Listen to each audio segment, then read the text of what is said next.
The air froze on the window panes, and the sky looked hard as iron. Nothing in the valley felt alive except the wind, and even that seemed to howl out of anger. Milin stood at her small kitchen window, her breath fogging the cold glass. Behind her, the stove gave only a weak warmth. The few logs she had left would not last long. Half of them already sat in the stoveroom, and the rest needed to stretch until late March. She counted and recounted in her mind, the same way she once counted flour when her husband Thomas asked for his favorite bread. That had been before the sickness took him. Thomas had been gone for 18 long months. The fever came suddenly in the summer of 1896 and swept through the valley. It took him quickly, along with many others. Milin could still picture his pale face that last morning. He had said he was only tired. 4 days later, she buried him behind the Methodist church where snow now piled high against the gravestones. The first winter without him, she survived on his careful savings. But this winter was different. The crops she tried to grow alone had dried in the summer drought. Her chickens stopped laying, and she had sold them for almost nothing. Now it was December 23rd, and all she had left in her cupboard were 2 cans of beans, a little cornmeal, and an old jar of preserves she had been trying to save. Christmas dinner would be beans and cornbread, and only if she stretched it thin. She looked at her empty table. She had scrubbed it out of habit, but there was nothing to clean. The silence of the house felt heavy, like a weight resting on her shoulders. The clock in the parlor ticked away the seconds without kindness. Sometimes she thought she would get used to the quiet. Instead, it only grew louder. Outside, new snow began to fall. The afternoon light faded fast, and the cold pushed against the walls. Milin reached for another log for the stove, then stopped. She could not waste it yet. A sudden knock struck the door. 3 firm hits in the cold evening. She froze. No one had visited in weeks. Mrs. Patterson had come earlier in the month, with apples. And that look women gave widows. A mix of pity and relief that it was not their own house standing so empty. The knock came again. Milin walked through the hallway, her steps sounding hollow on the boards. Through the frosted window of the door, she saw a tall shape standing in the twilight. When she opened the door a few inches, the cold rushed in like a slap. It was Ben Garrett. He lived 1.5 miles to the west, across the creek. She had seen him from afar since Thomas's funeral, but they had spoken only in passing. Thomas had said he kept to himself. That meant either he was a steady man or one to be cautious of. In Jade Creek Valley, people had their own ideas about quiet men. "Milin," he said in a deep voice. Snow clung to his coat, and the lines on his weathered face were sharp in the fading light. A thin white scar crossed above one eyebrow. He held his hat in both hands. "Mr. Garrett," she replied, not opening the door further. He shifted his gaze past her shoulder, not quite meeting her eyes. "I'm heading into town tomorrow. Thought I'd ask if you needed anything. Roads are turning bad. Not a safe walk in this weather." The offer hung between them. Milin felt her chest tighten. She did not like anyone knowing she needed help. She had tried to live unseen, to manage alone. "That's kind of you," she said. "But I'm fine." Ben nodded like he expected that answer. "Right. Well, the offer stands. I leave at first light." He turned to step off the porch when Milin heard her own voice say, "Mr. Garrett." He paused. "Why?" she asked. She meant why now. Why her? Why this kindness from a man who barely spoke? Ben looked down at his hat, then slowly raised his eyes to her. "My wife died 3 winters ago.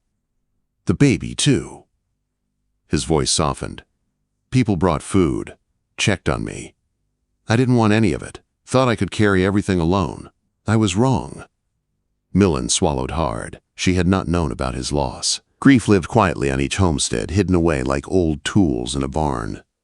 "I don't need charity," she said, though her voice was thin. "No," Ben answered. "But maybe you could use a neighbor."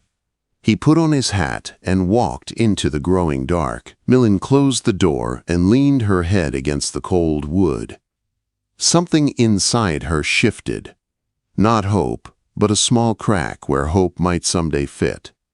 That night she slept lightly, listening to the wind push against the house and the old boards snap in the cold.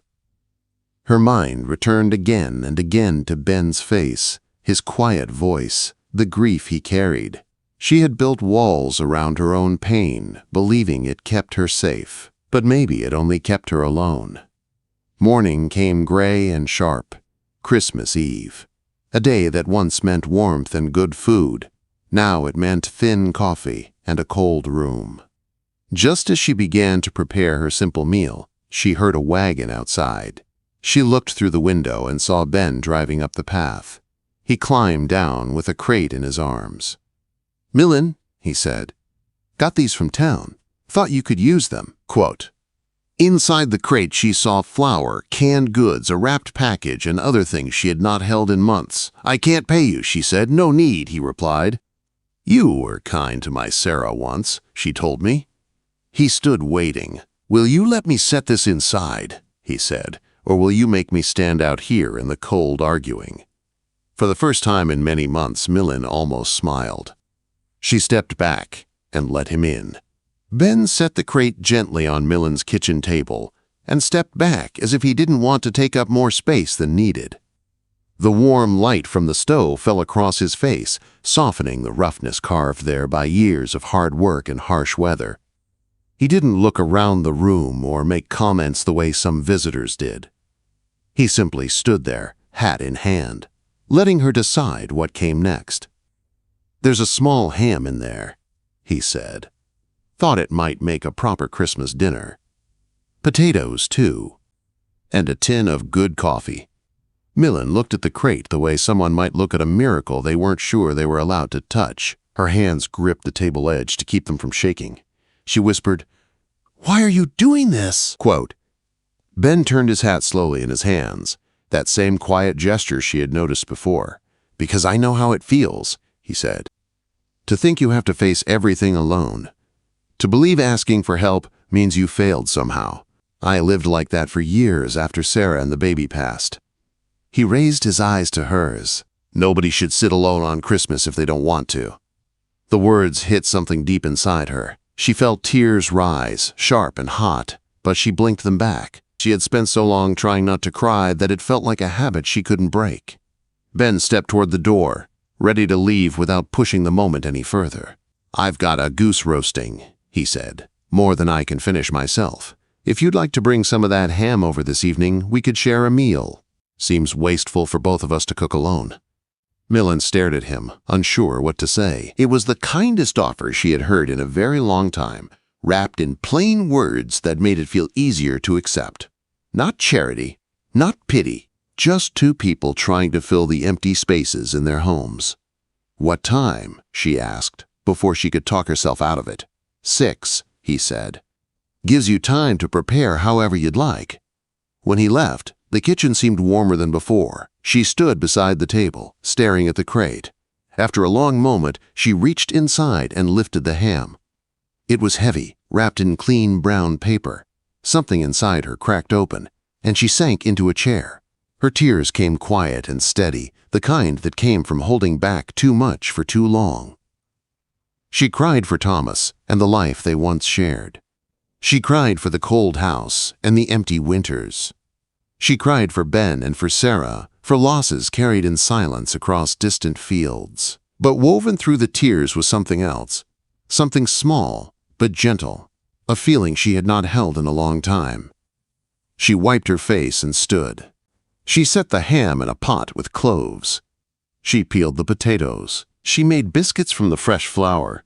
Each simple task warmed her hands and her heart a little more. The smell of real coffee filled the room, strong and familiar, and she breathed it in like it was life itself.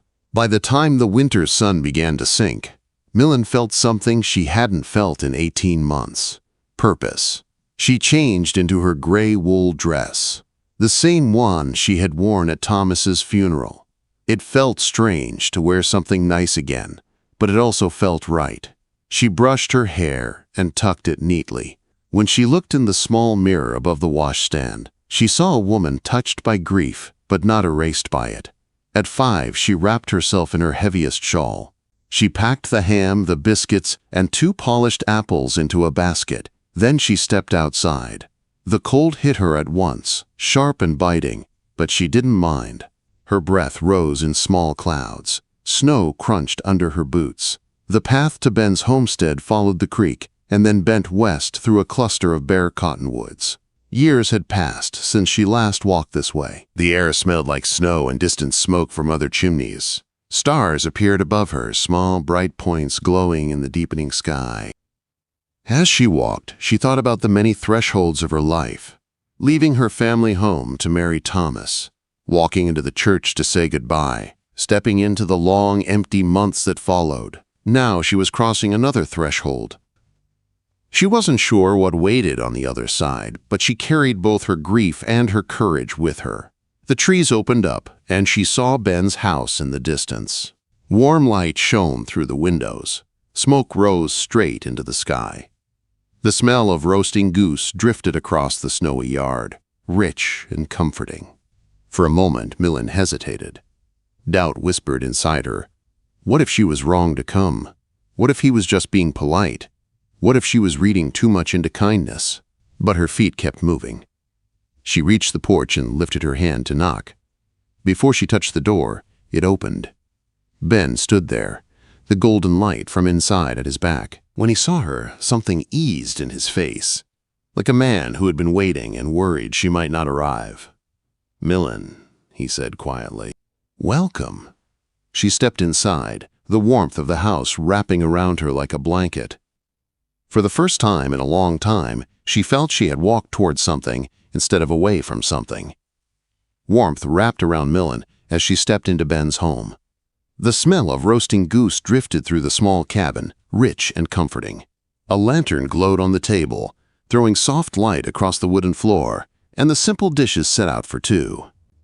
It had been years since Milin had walked into a house that felt lived in by more than one person. For a heartbeat, she stood still, unsure where to put her basket or her hands, or even her grief. Ben took the basket gently from her. "You made biscuits," he said. "Smells real good." His voice carried no judgment, only honest thanks. Milin nodded and looked around. The cabin was neat, the way a man kept things when he lived alone and had no one to help him. A quilt lay folded over the back of a chair. A small wooden cradle stood in the far corner, covered with a cloth. She knew without asking that it had belonged to the child he lost. Her breath caught for a moment at the quiet story hidden in that corner. Ben followed her eyes and gave a slow, tired nod. "I keep meaning to put it in the loft," he said. "But somehow I never do." Milin understood more than he knew. Her own home was full of things she couldn't bring herself to move. Shoes Thomas had worn. An old coat he loved. As if moving them would mean moving past him. "You don't have to," she said softly. Ben gave a small smile and turned to the stove. "Dinner's almost ready. Make yourself at home."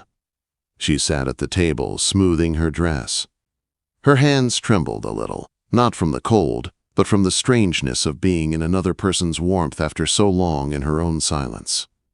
When Ben brought the goose to the table, steam rose into the warm air. He carved it slowly. She set her ham beside it, the slices shining under the lantern light. For a while, neither of them spoke. They passed food quietly, the only sounds the soft clink of plates and the winter wind brushing against the cabin walls.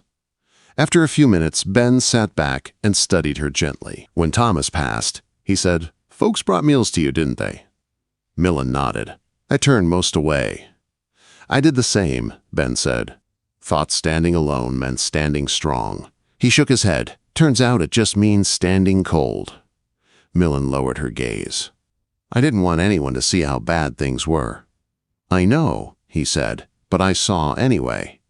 She looked up sharply, surprised by his honesty. "I saw your light glowing low in the evenings," he continued. "Saw how thin the smoke was from your chimney. Folks notice things out here.